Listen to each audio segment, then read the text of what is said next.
올해 들어 결정을 내린 거고요. 또 현대차 입장에서 보면요, 토요타라는 차종 자체에 대한 고민성이 있습니다.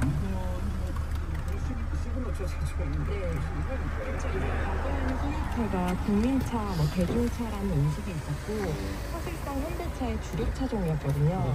근데 이제는 시장의 트렌드가 바뀌면서 소비자들이 세단보다는 SUV를 선호를 하기 시작했고 또 우리나라 소비자들의 소득 수준이 좀 높아졌습니다. 그 사이에.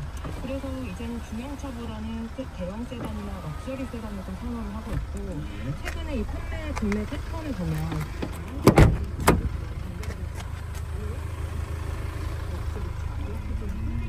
양극화되는 모습을 보이고 있거든요. 그렇다 보니까 중형 세단이 소형차의 포지션이 좀 보이는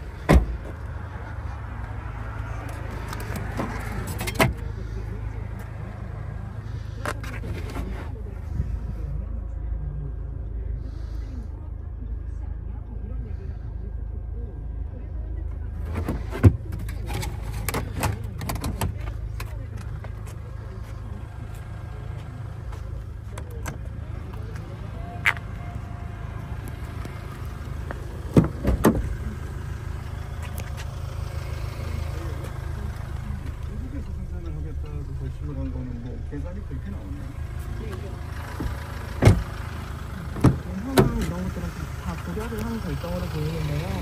우선 지금 현대차 중국 공장 가동률이 좀 많이 떨어졌거든요. 2017년에 사드 배치가 있었잖아요. 그때 이 사드 배치를 계기로 중국에서 한국 제품 구매 운동이 좀 크게 일어났는데 그때 이후로 이 현대차 중국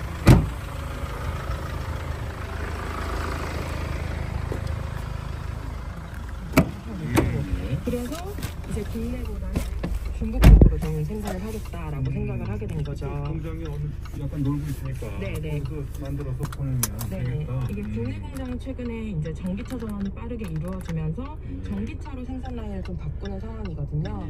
그래서 이 내연기관차를 다시 여기에 집어넣기가 좀 어려웠던 거죠.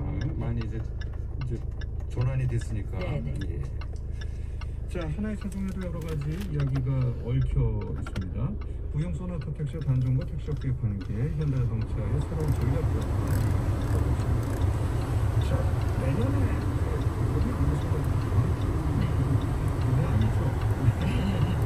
다음까지는 모르겠고요. 내년이 되면 달라지는 자동차 관련한 소식을 좀 정리를 해주실까요? 자동차 보험료가 인하됩니까?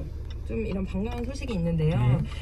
주요 손해보험사들이 내년부터 자동차 보험료를 적게는 2.5%에서 많게는 3%까지 내릴 것이라고 발표를 했습니다. 우리나라 1인당 평균 자동차 보험료가 한 70만 원 정도인데요. 이걸 고려하면 올해보다 평균 한 2만 원 정도씩 보험료가 줄어드는 셈입니다. 이 업계의 상위 업체들이 지난 20일부터 연달아서 인하 계획을 좀 밝혔고 내년 2월부터 하락이 발생되는 계약금부터 인하된 보험료를 적용을 하게 됩니다. 이번에 이 대형 업체들이 국민 경제에 어려움을 나누는 차원에서 인하 계획을 밝혔기 때문에 중소형 보험사들도 조만간 비슷한 수준에서 인하를 결정할 것으로 보입니다. 자동차 정책이 내년에 바뀌는 게 또 어떤 게 있을까요? 네, 일단 내년에 하반기 도입을 목표로요. 일종 자동 운전면허 제도가 신설이 될 예정이고요. 일종은 자동 운전면허라고 따로 있는 게 아니었잖아요. 네, 그동안에는 수동만 일종을 딸 수가 있었죠. 그리고 또 운전면허를 딸 때 자율주행차랑 관련된 안전교육이 의무화가 됩니다.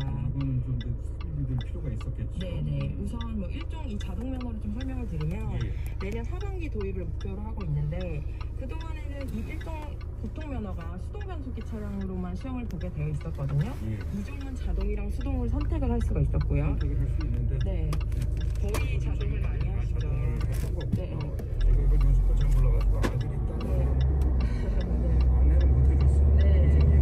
그런데 이제는 이 대형 차종에도 자동 변속기 도입이 보편화가 되고 있습니다. 그래서 수동으로만 일종 면허를 시험을 보는 것은 시대의 흐름과 좀 맞지 않는다. 이런 지적이 꾸준히 제기가 되었고요. 그래서 올해는 정부가 이제 법을 좀 개정을 해서 내년 하반기부터는 일종 보통 자동 면허를 도입을 하겠다라는 계획을 세웠습니다.